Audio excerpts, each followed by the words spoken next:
મીઠાભાઈ કર્યો હાજી કે નાયક નથી પરતણો હાજી શેઠિકાની ગાથામાં અને છઠ્ઠી ગાથામાં જ્ઞાત તે તો તે જ છે. એ બે વાત એક જ છે કે એમાં કઈ થોડો તફાવત છે એવો પ્રશ્ન છે. એટલો હજી પ્રશ્ન જ પૂરો થયો. ઉત્તર તો મેં કયો નહીં, ત્યાં ઉત્તર સાંભળનારા આવી ગયા.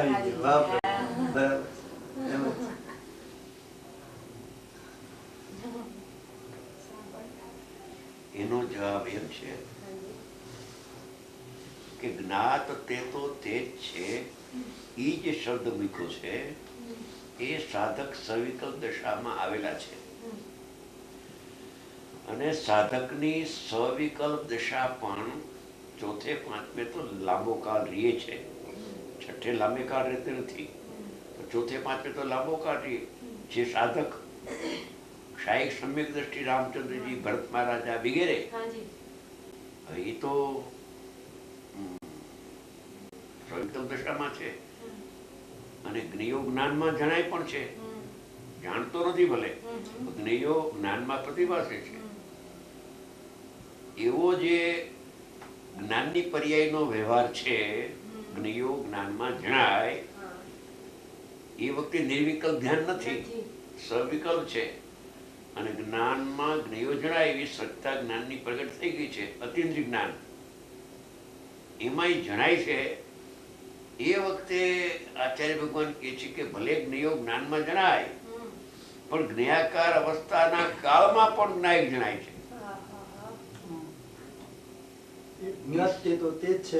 એનો આ જ્ઞેય જયારે જણાય છે, આહાર કરતા હોય ગુરુદેવ ચાલુ, ત્યારે પણ આહાર જણાય છે તે કાળે જ્ઞાયક જણાય છે. અરે આહાર બંધ થઈને રૂમમાં ગયા ને ધ્યાનમાં બેઠા ગુરુદેવ અને નિર્વિકલ્પ ધ્યાન આવી ગયું, ત્યારે તો આહાર નિમિત્ત નથી. નિમિત્તના અભાવમાં પણ જ્ઞાયક જણાય, નિમિત્તના સદભાવમાં પણ જ્ઞાયક જણાય.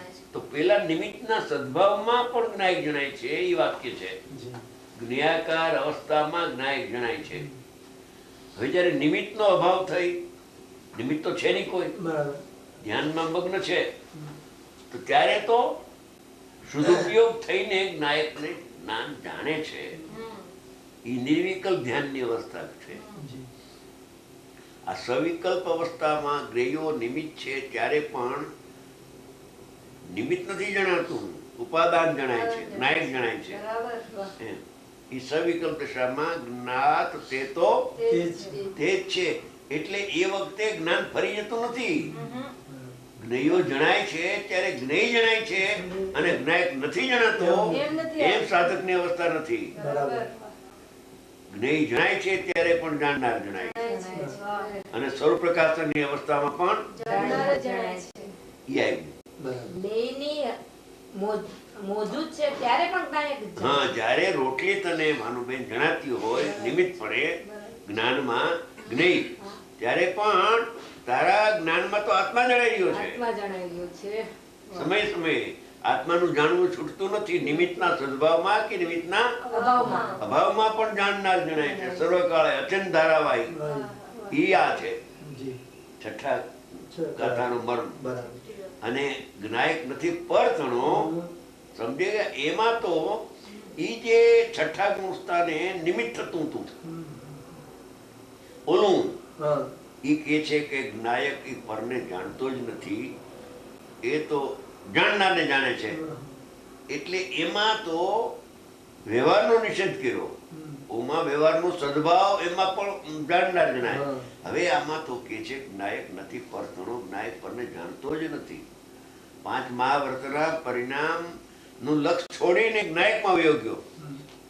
ઈ છઠ્ઠા સાતમા ગુણસ્થાને ઝૂલતા મુનિરાજને છઠ્ઠામાં આવતા એમ થયું કે ઓહો, આ 5મા વ્રતના પરિણામ જણાતા નથી, જાણનાર જણાય છે.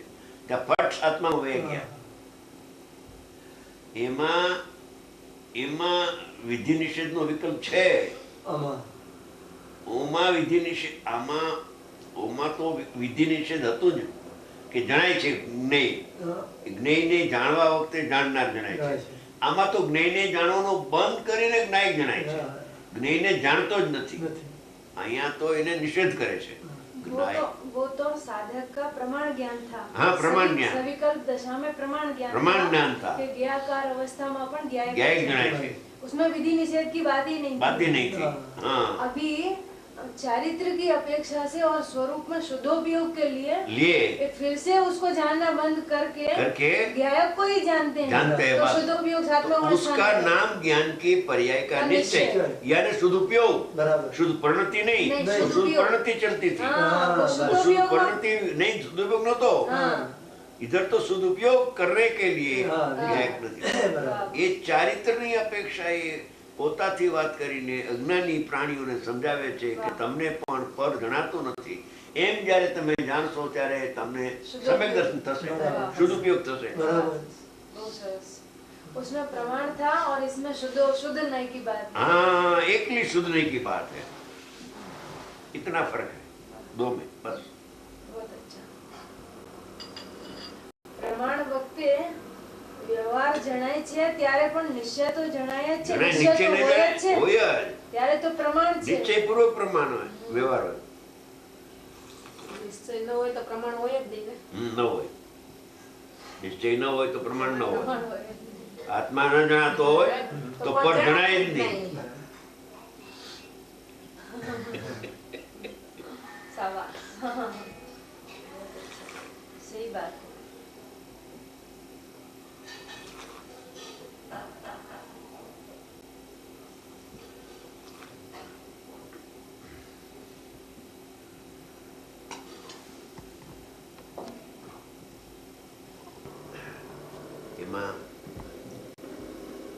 એમાં જે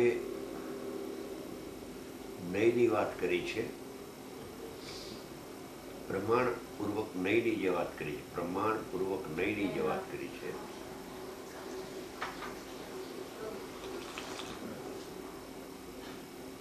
એમાં તો કેવળ પદાર્થની સિદ્ધિ કરી છે. કઈક નીચે પાત્ર નહીં ગયો.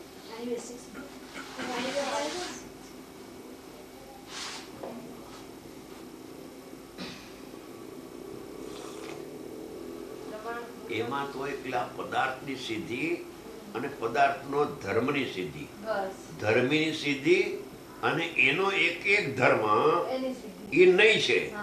જેમ કે પરમાણુ છે, પરમાણુ તો અનંત ગુણાત્મક છે, એ પ્રમાણનો વિષય છે. હવે એમાં એક ગુણને મુખ્ય કરીને બીજા ગુણને ગૌણ કરવું કે સ્પર્શ ગુણ અત્યારે મને જણાય છે તો એ નહીં થઈ ગઈ. દ્રવ્ય છે એનો દ્રવ્યત્વ નામનો અત્યારે ધર્મ જણાય છે, પ્રમેયત્વ નામનો ધર્મ જણાય છે. બાકી ધર્મ ગૌણ છે, અભાવ નથી. उसका नाम नहीं है, उसमें तो पदार्थ की सिद्धि है, वो आगम का प्रमाण नहीं है. हाँ, तो वो जो आपने ચાલતું હતું ને સમુદ્ર ભદ્રાચાર્યનું અનેકાંતોપી અનેકાંત પ્રમાણ નહીં સાધનમ, એ કેવળ પદાર્થની સિદ્ધિ હતી. એમાં અધ્યાત્મની નહીં, વિધિ નિષેધ નહોતું. આ વિચાર આવ્યો હતો આજે સવારે કે ટ્રેનમાં પછી ચર્ચા કરશું, એ વિચાર આવ્યો હતો અત્યારે. પણ મેં કહી તો દો અત્યારે પદાર્થ તો અનંત ધર્માત્મક છે, છે દ્રવ્ય. હવે એ અનંત ધર્માત્મક પદાર્થને યુગપત જાણવું, પદાર્થને, તેનું નામ પ્રમાણ જ્ઞાન છે. હવે પ્રમાણ જ્ઞાનથી જાણેલો જે પદાર્થ છે એમાંથી એકને મુખ્ય ને એકને ગૌણ કરવું. એ મુખ્ય ગૌણ કરો એમાં વિધિ નિષેધ ના આવે.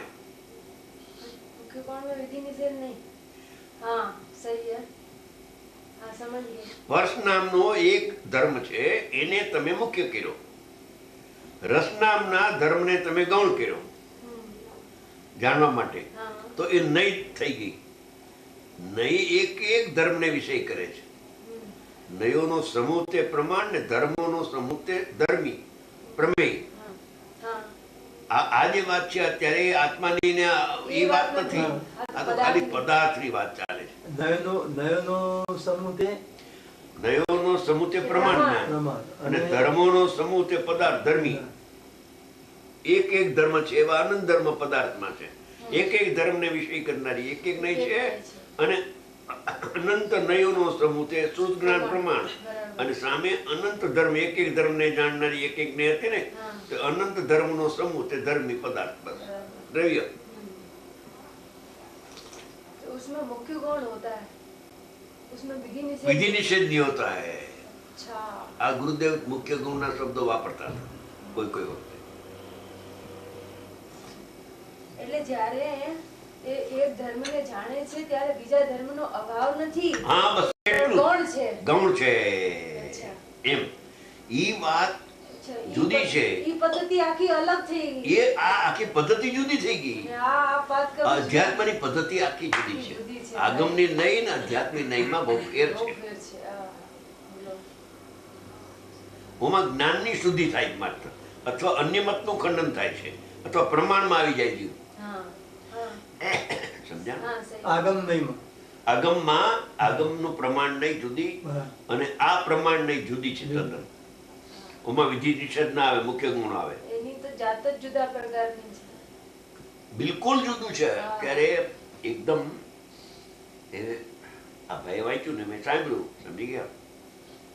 દ્રવ્યત્વ નામનો ધર્મ છે એને જાણે તે નહીં છે. એવા તો અનંત ધર્મ છે, દ્રવ્યત્વ, વસ્તુત્વ, પ્રમેત્વ ઇત્યાદિ આગે એમ.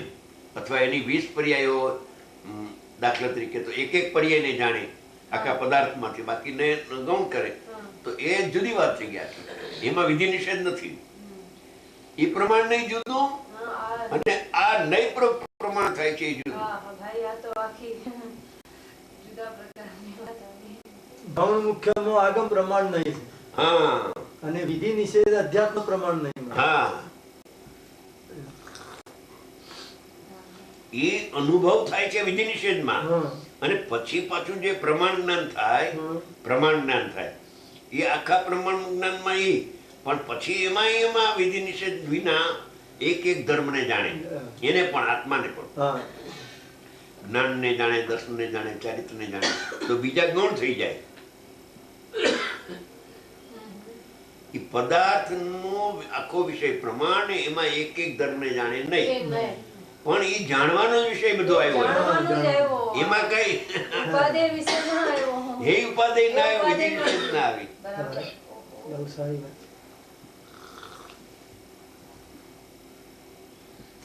શુદ્ધાશુદ્ધ પર્યાયનો પણ તે દ્રવ્ય. હવે એ તો પર્યાયો સહિતનું દ્રવ્ય આખું પ્રમાણ જ્ઞાન. તો અશુદ્ધતા પણ એ દ્રવ્યનો એક ધર્મ છે. દ્રવ્યમાં રહેલું છે ને નિત્ય અનિત્ય એક અનેક અશુદ્ધતા. એમાં શુદ્ધતાને ગૌણ કરીને અશુદ્ધતાને મુખ્ય કરી એ જુદો વિષય આખો પદાર્થની સિદ્ધિ થઈ, આખો પદાર્થની. હવે આત્મા શુદ્ધ છે ને અશુદ્ધ નથી. ઈ જે નહીં છે એમાં પ્રયોજનની સિદ્ધિ થાય. તો ખુલાસાની ખાસ જરૂર છે, ખાસ જરૂર છે. આ ગૌણ મુખ્યની જે વાત છે અને આ વિધિ નિષેધ છે, આખો મોટો ફરક છે. બરાબર છે. મુખ્ય ગુણમાં તો જાણવાની વાત છે, ઓમાં આદરવાની વાત છે. ઓમાં એ ઉપાદેય આવે છે વિધિ નિષેધ. प्रयोजन की सिद्धि उसमें होती है. इसमें तो पूरे पदार्थ को जाने सो प्रमाण और एक एक धर्म को जाने सो नहीं. આ તો નહીં ને પ્રમાણ બે નાના મનન થઈ ગયો. પટી તો કે નહીં ને પ્રમાણ અમે બે જાણીએ છીએ. નહીં પૂર્વક પ્રમાણ પૂર્વક ને અમે જાણીએ છીએ. પણ એક જ્ઞેય થયું, જ્ઞેયના ભાગલા પડ્યા. આ વેદ આખો પ્રમાણનો વિષય એ જ્ઞેય આખો અને એના જે ધર્મો છે એ જ્ઞેયના ભેદો છે. જ્ઞેયોના ભેદો છે. એમાં સાધ્યની સિદ્ધિ નથી, કેવળ જ્ઞાન છે. એમાં માત્ર જ્ઞાનનો વિષય છે.